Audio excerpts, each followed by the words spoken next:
Bulletin में सबसे पहले आपको बताएं कि मानसून का नया स्पेल सिंध में दाखिल हो चुका है। कराची में बारिशों का आगाज आज से होगा। शहर के मुख्तलिफ इलाकों में बूंदाबांदी का इम्कान है, जबकि बारिशों का बाकायदा आगाज आज शाम से होगा। अगर चमक के साथ मूसलाधार बारिश होगी। कराची में बारिशों का सिलसिला हफ्ते तक जारी रहेगा।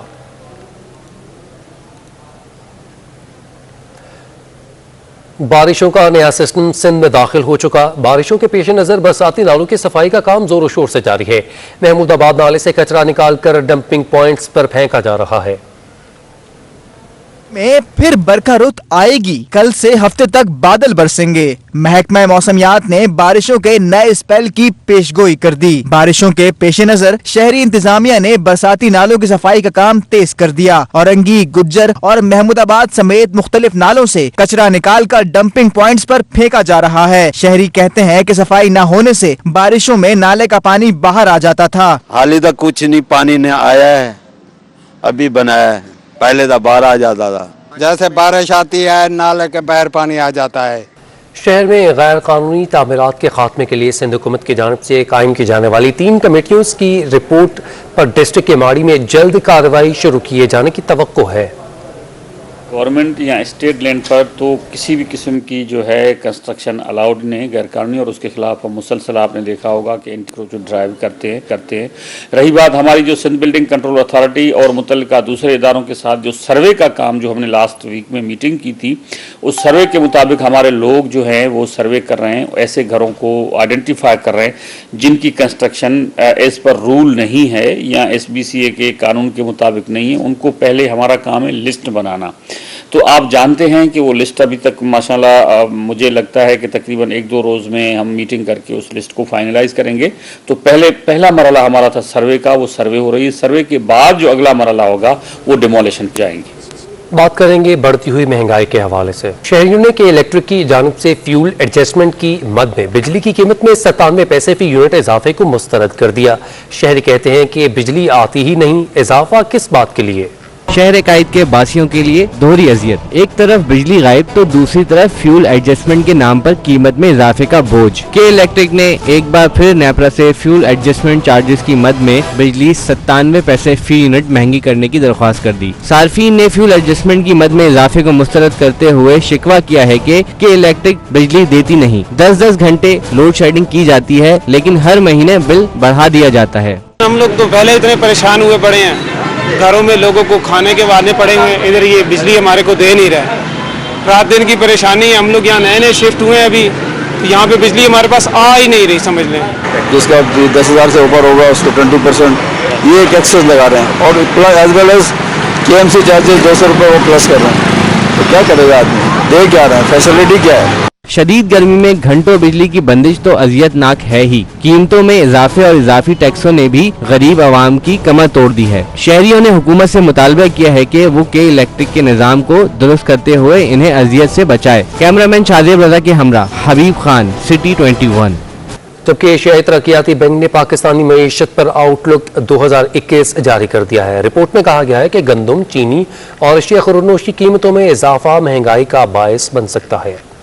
महंगाई के मारे अवाम के लिए बुरी खबर। एशियाई तरक्याती बैंक ने पाकिस्तान में रवा साल महंगाई मजीद बढ़ने का इम्कान जाहिर कर दिया। ADB ने पाकिस्तानी मईशत पर आउटलुक रिपोर्ट जारी करते हुए कहा है कि पाकिस्तान में महंगाई की शरह 8.9% है। गंदम, चीनी और अशियाए खुरोनोश की कीमतों में इजाफा महंगाई की शरह में इजाफे का बाइस बन सकता है। रिपोर्ट में मजीद कहा गया है कि कोरोना वायरस के बावजूद पाकिस्तान की मुआशी सरगर्मियां फरोग पा रही हैं। बेहतर पॉलिसीज के बाइस मैन्युफैक्चरिंग के शोबे की कारकर्दगी में नुमाया बेहतरी आई। रवा माली साल सनत, तामीरात और मैन्युफैक्चरिंग के शोबे में ग्रोथ मुतवक्के है। समाजी तहफ्फुज, इदारा जाती इस्लाहात से मुआशी ग्रोथ में इस्तेहकाम आएगा और ये 4% रहने की तवक्को है। ज़रूरी शोबे की ग्रोथ में भी बेहतरी का इम्कान है। ADB ने हुकूमत की गुज़िश्ता माली साल कोरोना वबा के दौरान बेहतर हिकमत अमली की भी तारीफ की। रिपोर्ट में कहा कि पाकिस्तान में कोरोना वैक्सीन लगाने की शरह बेहतर और कारोबार के लिए माहौल साजगार हुआ है। अशरफ खान, सिटी 21।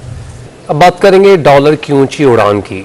इंटरबैंक में डॉलर 16 पैसे महंगा होकर 168 रुपये 68 पैसे पर बंद हुआ। ओपन मार्केट में भी डॉलर 70 पैसे महंगा हुआ। नेशनल बिजनेस ग्रुप के चेयरमैन मियां जाहिद हुसैन का कहना है कि डॉलर महंगा होने से महंगाई की शक्ल में आवाम पर बोझ पड़ रहा है। डॉलर की ऊंची उड़ान, रुपया फिर हलकान। इंटरबैंक में डॉलर फिर एक दिन में 16 पैसे महंगा होकर 168 रुपए 68 पैसे का हो गया। ओपन मार्केट में भी डॉलर 70 पैसे महंगा होकर 169 रुपए 60 पैसे पर बंद हुआ। नेशनल बिजनेस ग्रुप के चेयरमैन मियां जाहिद हुसैन ने कहा कि डॉलर महंगा होने से तमाम अशिया महंगी हो रही हैं, जिसका बोझ अवाम पर पड़ रहा है। हालात में जबकि रुपया मुसलसल कमजोर हो रहा है, जिससे हर चीज की कीमत तेजी से बढ़ रही है, इन हालात में मरकजी बैंक ने शरह सूद में इजाफा करके मार्केट में डिमांड कम करने की कोशिश की है, मगर इससे जहां बढ़ती हुई कारोबारी सरगर्मियों में कमी होगी, वहीं रोजगार के मौके भी मजीद कम होंगे और मुल्क में GDP की शरह भी। माहिरीन का कहना था कि करंट अकाउंट खसारा बढ़ने पर एक्सचेंज रेट पर दबाव देखा जा रहा है, जिससे दीगर करेंसियां भी महंगी हो रही हैं। अमराती धर्म 5 पैसे इजाफे से 46 रुपए 80 पैसे और सऊदी रियाल 20 पैसे से महंगा होकर 45 रुपए 40 पैसे का हो गया। पाकिस्तान स्टॉक मार्केट में कारोबार के दौरान शदीद मंदी का रुझान रहा। 100 इंडेक्स 411 पॉइंट्स की कमी पर बंद हुआ। स्टॉक मार्केट में दिन भर मंदी के बादल छाए रहे। 100 इंडेक्स 1000 से ज्यादा पॉइंट्स की कमी से 44,788 पर रिकॉर्ड हुआ। कारोबार के इख्तिताम से कबल इंडेक्स 45,000 की सतह पर बहाल हुआ। स्टॉक मार्केट में ट्रेडिंग करने वाले सरमाकारों का कहना है कि स्टेट बैंक की जानिब से शरह सूद में इजाफे के बाद मार्केट पर दबाव बढ़ा है। मार्केट की जो वजूहात गिरने की ये मुख्तलिफ वजूहात है। एक तो कि पॉलिटिकल जो इशू चल रहा था, दूसरा कि इंटरनेशनल जो हालात चल रहे थे, और जो दूसरी के जो क्रिकेट का जो मैच हुआ वो कैंसिल हो गया, उसकी वजह से भी थोड़ा प्रेशर आया क्योंकि फॉरेन बाइंग रुक गई। 25 बेसिस पॉइंट जो बढ़ा है, तो ये एक इस जो कंडीशन में जो कोविड के सीन के बाद और ये काफ़ी चीज़ें जो हो रही है, इंडस्ट्रियल लोन वगैरह जो हैं, इसके बाद जो ये बढ़ना एक बहुत ही अहम इकदाम है। कारोबार के इख्तिताम पर इंडेक्स 411 पॉइंट्स की कमी से 45,597 की सतह पर बंद हुआ। दिन भर में 17 अरब 38 करोड़ रुपए मालियत के 58 करोड़ 34 लाख शेयर्स का कारोबार हुआ। कैमरामैन शाहजेब रजा के हमरा हबीब खान, सिटी 21। शहर कायद में कोरोना वायरस के वार जारी हैं। गुज़िश्ता 24 घंटों के दौरान कराची में 395 नए केस रिपोर्ट हुए। जिला वस्ती में 123, जिला शर्की में 110, कोरंगी में 47, जिला जनूबी में 43, जिला गरबी में 37 और मलीर में 35 अफराद में कोरोना वायरस की तशख़ीस हुई। बारिशों के बाद शहर कायद में भी डेंगू मच्छर ने शहरियों को निशाना बनाना शुरू कर दिया है। 21 रोज़ में 338 अफराद अस्पताल पहुँच गए, जबकि 4 अफराद जान से गए। शहर कायद में डेंगू मादा मच्छर का निशाना बनने वाले अफराद की तादाद 338 तक जा पहुंची है।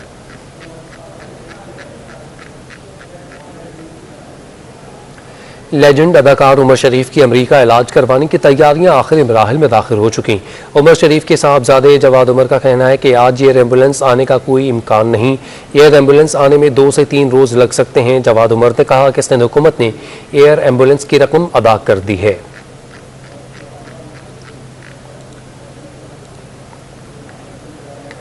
उस्ताद फ़तेह अली खान के मद्दाहों के लिए खुशखबरी है। नामवर क्लासिकल गुलकार को तबीयत में बेहतरी के बाद HDU से रूम में शिफ्ट कर दिया गया। मारूफ गायक घराने से ताल्लुक़ रखने वाले मारूफ क्लासिकल गुलकार उस्ताद फ़तेह अली खान को तबीयत बिगड़ने पर आगा खान अस्पताल में दाखिल करवाया गया था। कराची समेत सिंध भर में तालीमी सरगर्मियाँ तो जारी हैं, लेकिन बाजारों में किताबों की किल्लत पैदा हो चुकी है। वालिदैन को अपने बच्चों के लिए किताबें हासिल करने में मुश्किलात का सामना है। हिंदी टेक्स्ट बुक बोर्ड ने अपनी किताबें वेबसाइट पर तो रख दी, लेकिन शायद मार्केटों में किताबों की तरसील का अमल यकीनी बनाना भूल गए। किताबों की शॉर्टेज के बाइस वालिदैन और तुलबा बाजारों की खाक छानने पर मजबूर हो गए। गुज़िश्ता 4 माह से अब तक वालिदैन अपने बच्चों के लिए मुकम्मल दरसी किताबें हासिल करने से महरूम हैं। वो किताबें 15 दिन से नहीं मिल रही मुझे, तो कोई मेहरबानी हो हुकूमत वालों से गुजारिश करें, ले आए भेजें यहाँ मार्केट में। पूरी मार्केट 15 दिन से ढूंढ रही है, 2 किताबें अभी तक नहीं मिली। सबसे बड़ी मुश्किलात जो आ रही है ना, वो इस वक्त क्लास 9 के स्टूडेंट को आ रही है। मैं खुद एक इदारा चला रहा हूँ एजुकेशन का ना, तो सबसे बड़ी जो मुश्किलात है वो स्टूडेंट को क्लास 9 के आ रही है। तो वो जो अगर इस वक्त मीडिया काम कर रहा है या गवर्नमेंट डिसीजन ले तो फ़ौरन किताब के बच्चों का नुकसान इतना होगा जिसकी कोई हद नहीं। एग्ज़ाम बड़े करीब आ जाते हैं, बच्चे की तैयारी नहीं होगी, परसेंटेज कम आती है, बच्चा जो है वो अपने रिजल्ट अच्छे नहीं ले पाएगा। शहर के मुख्तलिफ उर्दू बाजारों में पुरानी निसाबी कुतुब को गनीमत जानकर बच्चों के लिए तालीमी सफर को यकीनी बनाने की कोशिश की जा रही है। बुक सेलर्स के मुताबिक कुछ किताबें चंद बड़े सेलर्स के पास मौजूद हैं, लेकिन उन्होंने किताबें स्टॉक कर ली हैं। अगले साल के हर साल शॉर्ट होता है। स्कूल की किताबें जो बोर्ड वाले देते हैं स्कूल वाले को, वो क्या करते गोदाम में डाल देते हैं और यहाँ के वो कबाड़ी को बेचते हैं, कबाड़ी यहाँ के बेचता है। हम हैं छोटे दुकानदार, हम 5-5, 10-10 से ज़्यादा नहीं ले सकते हम लोग। अब वो कह रहे हैं आप हमसे 1000 किताबों की क्वांटिटी एक साथ उठाओगे तो हम आपको किताबें देंगे। अब गवर्नमेंट ने तो इन्हों को राइट्स दिए हुए ना कि भाई आप किताबें छापो और बाजार में डिस्ट्रीब्यूट करो। अब वो बाजार के अंदर में किताबें नहीं दे रहे हमें, वो कह रहे हैं कि कम से कम हमसे 1000 किताबें उठाओ। अब जो इलाके के दुकानदार है वो आते हैं 10-10 किताबें, 20-20 किताबें, उनको किताबें दी जा रही हैं या बाजार में किताबें नहीं दी जा रही कि जितना स्टूडेंट है इतनी क्वांटिटी में बुक्स मार्केट में नहीं है। तो किताब इनको चाहिए लोगों को दे दें, पर वो शॉर्ट कर रहे हैं बैठे हुए। बुक सेलर्स का कहना है कि किताबों की अदम फराहमी का मसला आज से नहीं बल्कि 4 माह पुराना है और मौजूदा हालात में ये सूरत हाल संगीन हो चुकी है। कैमरामैन मोहम्मद हारिस के साथ एहसन चांडियो, सिटी 21। हुसैनाबाद की सड़कों पर सीवरेज के पानी जमा होने के बायस शहरियों को शदीद मुश्किलात का सामना है। हुसैनाबाद की सड़कें और गलियां टूट फूट का शिकार। लाइन ब्लॉक होने से इलाके में सीवरेज का पानी जमा हो गया। शहरियों को शदीद दुश्वारी का सामना करना पड़ रहा है। ये सीवरेज का पानी तकरीबन जब से बारिश हुई है यही हाल है। सड़कें नहीं बनती, पानी नहीं है, बिजली नहीं है, हम सब परेशान हैं और हुकूमत कोई भी किसी किस्म का भी कोई वो नहीं कर रही। इलाका मकीन कहते हैं कि कई अरसे से इलाके में सीवरेज का पानी खड़ा है। इस गंदे पानी की निकासी नहीं की जा रही, जबकि नमाजियों को भी मस्जिद जाते वक्त मुश्किलात का सामना करना पड़ता है। पब्लिक को बहुत परेशान किया, हम लोग भी परेशान है।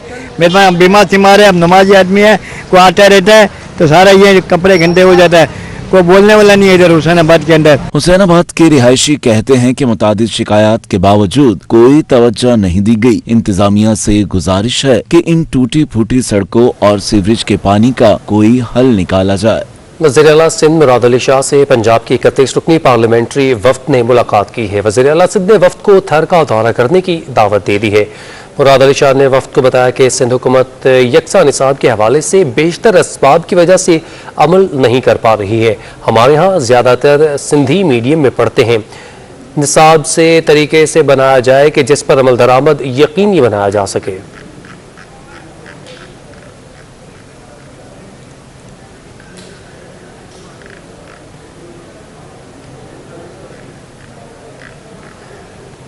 अरकान पंजाब असम्बली और सिंध असम्बली ने कहा है कि मुल्क में अमन व अमान बरकरार रखने के लिए हम सबको मिलकर काम करना होगा। मोबिल पीक होटल में सस्टेनेबल सोशल डेवलपमेंट ऑर्गेनाइजेशन के तहत 2 रोजा सेमिनार से वजीर इत्तलात सईद गनी, फिरदौस शमीन नकवी, एडमिनिस्ट्रेटर कराची बैरिस्टर मुर्तज़ा वहाब समेत दीगर ने मुख्तलिफ सेशन से खिताब किया। सईद गनी ने अपने खिताब में नैब पर तनकीद की, कहा मुल्क में करप्शन कम होने के बजाय इजाफा हुआ है। ये जो लोग अक्सर नैब की मिसाल भी देते हैं, तो मैं एक ही सवाल करता हूँ कि जब नैब बनाई गई थी उस वक्त और आज, अगर करप्शन नैब के बनने के बाद कम हुई है तो बहुत अच्छी बात है, लेकिन हर आदमी कहता है बढ़ी है। भाई जो बढ़ी है तो फेल है ना नैब, तो फिर इसका मतलब है। सेमिनार से खिताब में फिरदौस शमीन नकवी ने कहा कि मुल्क में कानून साजी तो होती है लेकिन रूल ऑफ बिजनेस नहीं, लिहाजा कानून को हर 3 साल बाद रिव्यू होना चाहिए। यहाँ कानून साजी होती है, कानून लिख दिया जाता है, उसके रूल्स ऑफ बिजनेस बनते नहीं है और एक दफा जब बन जाता है तो उसके बाद दोबारा देखना नहीं चाहिए।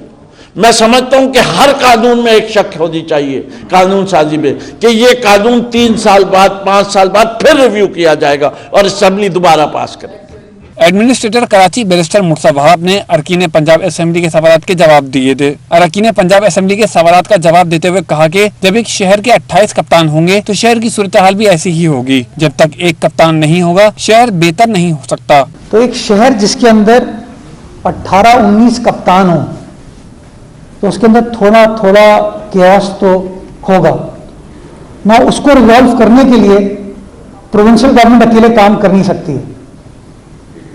आपको कंटोनमेंट्स एक्ट जो 1924 का, जो कि एक फेडरल लॉ है, उसको अमेंड करना पड़ेगा और जो कि सिंध हुकूमत या सिंध असेंबली अकेले नहीं कर सकती।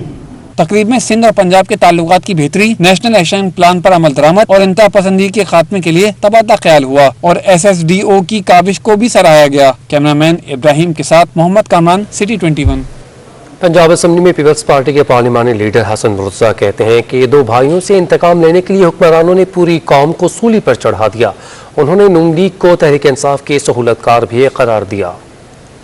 पंजाब असेंबली में पीपल्स पार्टी के पार्लिमानी leader Hasan Murtaza Karachi press club पहुंचे, जहां न्यूज कॉन्फ्रेंस करते हुए वो नून लीग पर बरस पड़े। उनका कहना था कि पंजाब में नून लीग के लोगों को कोई जबरदस्ती शामिल नहीं कर रहा। नून लीग PP के खौफ की वजह से पंजाब में तब्दीली नहीं चाहती। आपके अंदर खायफ है नून लीग, वो ये समझती है कि चेयरमैन बिलावल भुट्टो का जो नैरेटिव है कि हम इस्तीफे भी नहीं देंगे और हम तब्दीली लेके आएंगे, और फिर सेनेट के अंदर हमने ये कौमी असेंबली के अंदर हमने ये साबित किया यूसुफ रजा गिलानी वाली सीट जीत कर कि हम किसी वक्त भी जो है वो सरप्राइज दे सकते हैं।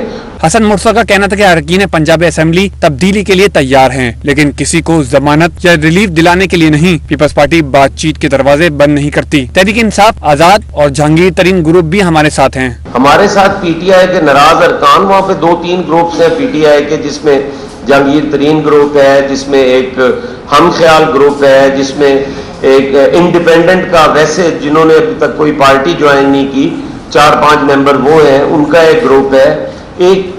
कुछ लोग वैसे नाराज हैं PTI के साथ हैं और वो ये समझते हैं जब कोई इसको लीड करेगा हम साथ होंगे।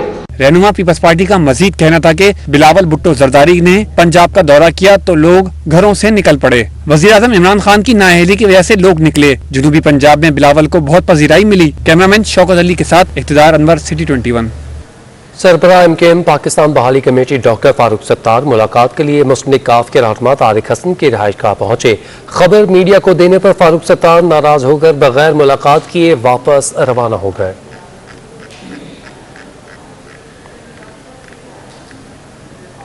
MKM पाकिस्तान ने 24 से 26 सितंबर तक अयाम हिजरत मनाने और 2 अक्टूबर को हैदराबाद में रैली निकालने का ऐलान कर दिया।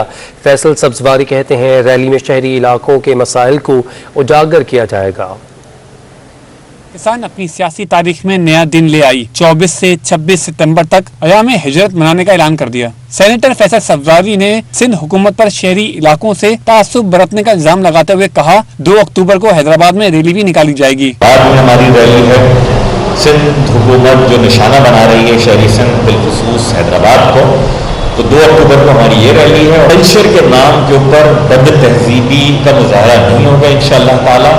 एक शाइस्तगी का, एक शराफत का, एक अपनी तहजीब से जुड़े रहने का मुजाहरा होगा। रहनुमा MKM का कहना था कि वसाइल लूटना सिंध हुकूमत के लिए आम सी बात है। सुप्रीम कोर्ट रिमार्क्स के बजाय इनके खिलाफ फैसला दे। रिमार्क्स के जरिए सिंध हुकूमत के कानों पर कोई जू नहीं रेंगेगी, फैसले से रेंगेगी। फैसला किसने करना है? फैसला सुप्रीम कोर्ट ने करना है। मैं क्या कर सकता हूं? उनके सामने पिटीशन लगा सकता हूं, वकील कर सकता हूं, जल्द अज जल्द उसकी समाअत हो ये दरख्वास्त कर सकता हूं, जरा कर सकता हूं, दलाइल दे सकता हूं, ये सारे के सारे काम कर लिए। अब आपके हाथ में, आप जिसको शेम कह रहे हैं उसको नेम एंड शेम अपने फैसले से कीजिए जनाब, ये मेरी आपसे गुजारिश है। फैसल सब्जवारी का मजीद कहना था कि हैदराबाद में रैली निकालने का मकसद शहरी इलाकों के मसाइल को उजागर करना है। सूबाई वज़ीर बल्दियात और chairman Sindh solid waste management board Nasir Hussain Shah की ज़ेर सदारत मुनक़िदा बोर्ड इजलास में अहम फैसले किए गए। इजलास में फैसला किया गया कि अक्टूबर के आखिरी हफ्ते में ज़िला वस्ती, ज़िला करंगी में SSWMB कराची में कचरा उठाने के काम का आगाज़ करेगी।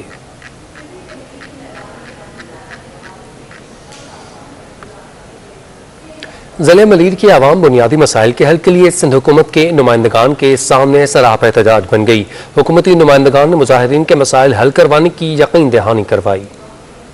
इन हुकूमत के तहत जिला मलीर के इलाके मेमनगोट में खुली कचरी लगी तो आवाम ने शिकायतों के अंबार लगा दिए। इलाका मकीनों ने पानी, सीवरेज, सफाई सुथराई न होने पर हुकूमती नुमाइंदगान के सामने एहतजाज करते हुए नारे भी लगाए। खुली कचरी के निगरां वजीर तवानाई इम्तियाज अहमद शेख और वजीर आला के मामले खुसूसी अरसलान इस्लाम शेख ने अवाम को मसाइल उनकी दहलीज पर हल कराने की यकीन दहानी कराई। इस दौरान इम्तियाज शेख वफाकी हुकूमत पर भी खूब बरसे। कहा जो इदारे अवाम के मसाइल हल नहीं कर सकते वो हमारे शहर से निकल निकल जाएं। जो इंक्रोचमेंट है उसको हटवाएंगे भी, क्योंकि हम समझ गए कि जब तक नाले से इंक्रोचमेंट नहीं हटेगी तो ड्रेनेज का मसला हल नहीं होगा। खुदी कचहरी में मलीर के रिहायशियों ने बैनर हाथों में उठाकर मंशियात फरोशों के खिलाफ भी एहतजाज किया। आजाद नेडियो, सिटी 21। FBR को सदारती ऑर्डिनेंस के तहत दिए गए इख्तियारात को ताजरों ने यकसर मुस्तरद कर दिया। कहते हैं हुकूमत का फैसला ताजरों के लिए मुश्किलात खड़ी करेगा। शहर कायद के छोटे दुकानदारों ने भी FBR को मिलने वाले नए इख्तियारात को मुस्तरद कर दिया। लियाकताबाद मार्केट के ताजरों का कहना है कि सेल्स टैक्स छोटे दुकानदार पर लागू ही नहीं होता। FBR के इस टैक्स सिस्टम को मुस्तरद करते हैं। पूरा टैक्स जो है हमारा अपना दे रहे हैं मुल्क को, अपने पाकिस्तान को, और हमारे ऊपर कोई सेल टैक्स लागू नहीं होता। हमारा छोटा मोटा कारोबार है। इनकम टैक्स हम हर साल भरते हैं। अब 5-5 साल पुराने खाते अगर निकलवाएंगे तो वो कहाँ निकलेंगे हम लोगों के पास? 6 महीने 8 महीने पहले की पर्चियां नहीं होती हैं हमारे पास। अंजुमन ताजरान कराची के सदर जावेद शम्स का कहना है कि छोटे दुकानदार के पास सब टैक्स अदायगी के बाद ही अशिया आती है। अगर हुकूमत ने मजीद टैक्स आयद किए तो इसका बोझ सारिफ पर पड़ेगा। ताजिर एक रिटेलर होता है जिसपे ऑलरेडी तमाम टैक्सेस लागू होने के बाद उसकी दुकान तक पहुंचते हैं और वो कंज्यूमर तक जाते हैं। अगर वही टैक्स आप दोबारा से रिटेलर से लेंगे तो इसका मकसद वो तमाम टैक्सेस मिला के 40% से ज्यादा आप कंज्यूमर से वो बोझ डालकर उनके ऊपर महंगाई का मजीद इजाफा करेंगे, जिसे हम नहीं होने देंगे। हुकूमत की जानिब से टैक्स आयद करने के फैसले के खिलाफ ताजरों ने 29 सितंबर को इस्लामाबाद में FBR के दफ्तर के बाहर एहतजाज करने का ऐलान कर रखा है। कैमरामैन इमरान के हमरा सलाल वड़ाई, सिटी 21। कराची प्रेस क्लब में अफगानिस्तान की सूरत-ए-हाल पर सेमिनार हुआ, जिसका उन्वान अफगानिस्तान के असरात जनूबी एशिया और पाकिस्तान पर था। मुकर्ररीन ने कहा कि दुनिया को अफगानिस्तान से मुतालिक उजलत की बजाय सब्र से काम लेना होगा। अमरीकी इनखला और तालिबान के कब्जे के बाद अफगानिस्तान की सूरत हाल, जनूबी एशिया और पाकिस्तान पर इसके क्या असरात मुरतब होंगे। प्रेस क्लब में इस हवाले से बैनुल अक़वामी अमूर के माहिरीन का सेमिनार हुआ। सीनियर सहाफ़ी वसीतुल्लाह खान ने कहा कि दुनिया को मुख्तलिफ नजर आने वाले लोग सुलझ गए। तालिबान ने टेबल पर बैठकर अपनी मर्जी का मुआहदा किया। हम शायद उजलत में हैं। अफगानिस्तान से मुतालिक दुनिया को सब्र करना होगा। तो हम उजलत कर रहे हैं और उजलत में ना हम कामयाब होंगे और ना तालिबान अपनी जगह जिद में रहने की वजह से कामयाब होंगे। तो कोई ना कोई पाकिस्तान का ज्यादातर वक्त लड़ाइयों में बर्बाद हुआ। दुनिया इसे तनहा छोड़ेगी तो मजीद नुकसान होगा। अफगानिस्तान इतना पुराना मुल्क है और अभी तक स्टेबल नहीं हुआ, और अगर अफगानिस्तान में जो कि एक लैंड लॉक्ड मुल्क है अमन कायम नहीं होता तो उसका मतलब ये है कि जनूबी एशिया, वस्ती एशिया और मगरबी एशिया उसमें भी अमन कायम नहीं हो सकता। अफगान उमूर पर गहरी निगाह रखने वाले सहाफ़ी फैजुल्लाह खान ने कहा कि तालिबान को दूर अंदेशी से मामला तय करना होंगे। क़यादत तो यही कोशिश है कि आलमी सतह पर उनके ताल्लुकात बेहतर हो। वहाँ पर अफगानिस्तान में इस वक्त TTP भी मौजूद है, इस वक्त अलकायदा भी मौजूद है, लेकिन अफगान तालिबान ने उनको पाबंद किया है या वो पाबंद करेंगे कि उनकी सरजमीन किसी पड़ोसी या किसी और के खिलाफ इस्तेमाल न हो। सेमिनार में राशिद अजीज और डॉक्टर मारूफ ने भी अफगानिस्तान की सूरत हाल पर इज़हार ख्याल किया और शुरा के सवालों के जवाब दिए। कैमरामैन जान शेर बलोच के साथ इख्तियार अनवर, सिटी 21।